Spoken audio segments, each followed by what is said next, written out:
So the importance of organising at a local level, from cities to towns to the countryside, our communities are already being hit by the impacts of the climate and nature crisis.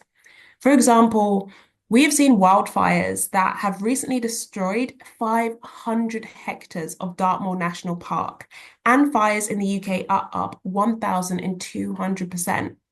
Huge damage to nature, including species already at risk. And earlier this year, we saw extreme flooding across the UK with danger to life warnings issued.